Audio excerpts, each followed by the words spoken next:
Okay, this is my Sea of Orichalcos deck, which is actually a Watt deck, but no watthoppers, which kind of puts the deck at a disadvantage, and it hasn't got any wattdragonflys either at the moment, but that will change in the future, hopefully.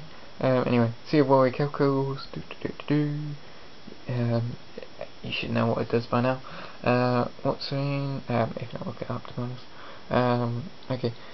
When a thunder monster you control inflicts battle damage to your opponent, gain life points equal to the damage inflicted, which is always good. Lightning Vortex, which is good as well. Photon Lead, good. The random special summon you can do. Swords of Reading Light, Monster Reborn, MST, Watt Cubes, double. Basically, you never use it for its first effect unless you use like a Batteryman deck that happens to have more than 10 thunder types in the graveyard. But basically, the second part of the effect is you can send it from the field, while it's face up from the field, to the grave to increase one thunder type monster's attack by 1000, which is also a permanent effect. Heavy Storm, Dark Hole, one Dust Tornado. I'm kind of running low on my staples, so I'm having to improvise with a lot of the traps. Bottom's Trap Hole goes in match. Good, it's an all-light deck, so it's just worth running goes in match. What Cancel? Basically negates a normal special summon by the cost as a discard of a Watt monster, which you should have really in your hand, especially if you get the Watt Cobras out early enough. Barbecue, always good if you need that extra storage. 7 Tools of the Bandit, like I say, that should really be a Dark Bribe. Oh, and there's my Dark Bribe. Beacon in the Light, basically discard all the cards in your hand, and then you add from your graveyard light monsters up to the number of cards you discarded. But the only problem with this, if they Dark Bribe it, the discard from your hand counts as a cost effectively. So you could end up with no cards in your hand, or if it's Dark Bribe, 1 card in your hand. Okay, Dimensional Prism, obvious reasons. Now for the monsters.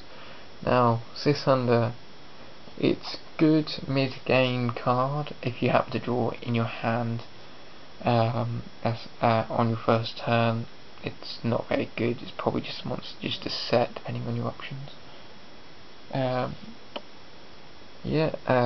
Because it basically fishes a monster out of your graveyard as long as it's a level 4 light thunder type with 16 attack or less, and then adds it to your hand at the end phase, as long as it's still banished from its effect. 2 Shining Angels, just really a replacement for Wattdragonfly until I get them. 1 Honest, 1 Cybernetic Magician. Now, he's good because you can use his effect to just destroy bigger monsters your opponent controls, because you can change their attack to 2000, and as its attack's 2400 you can then just run over them with him. 1 Watt Squirrel, basically if it battles an opponent's monster after damage calculation, that monster's effect is negated even while it's in the graveyard. So basically if it happens to attack a Sangan and Sangan's destroyed later on, then Sangan shouldn't get his effect.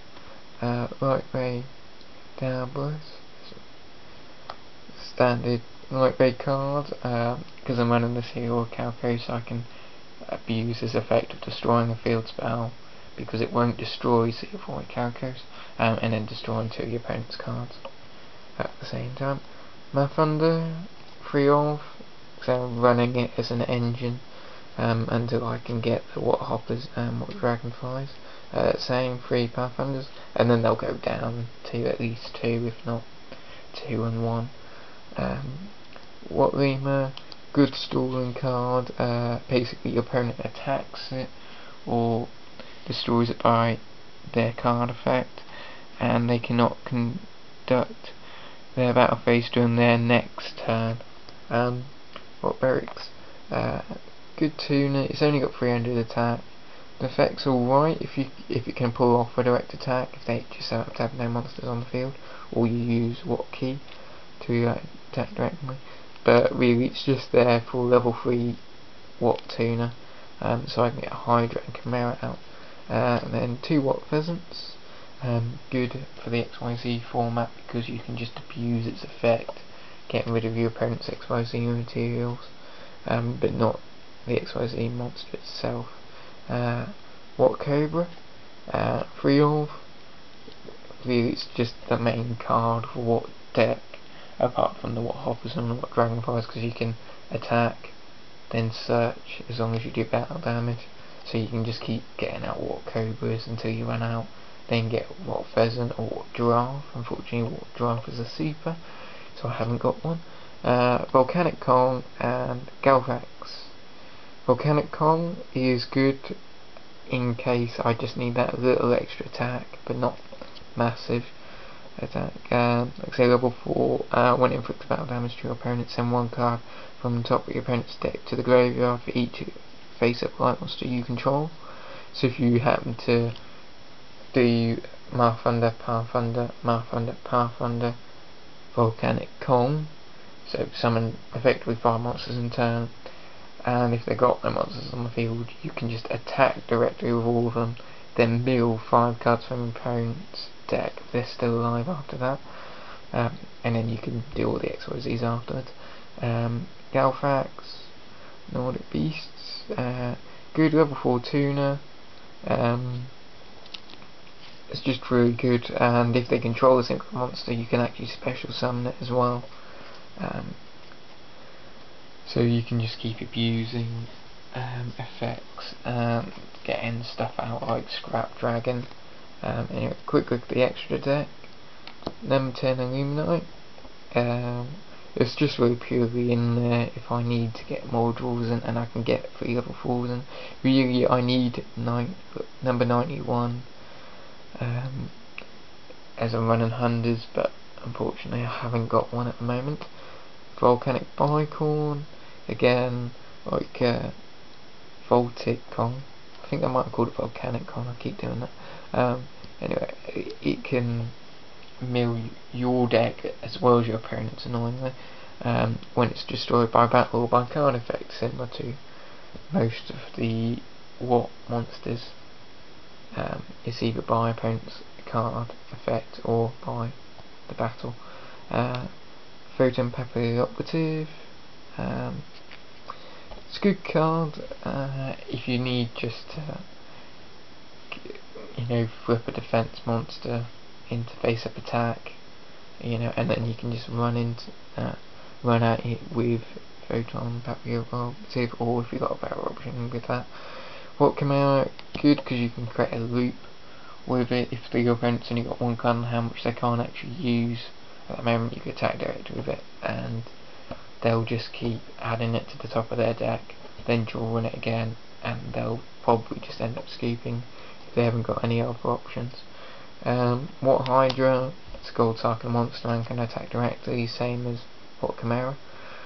Scrap Dragon, everyone likes a Scrap Dragon except probably if you're against one. Basically just boom boom. 3 Utopias, just for negating, like I say, because I haven't got the Dragonflies, so I need that negating ability. And 2 Gemnite Pearl. They're purely in there if you need to run over a monster, or if people like to do that mind control of Utopia, just so they can get you to use the actual Utopia array. And that's it.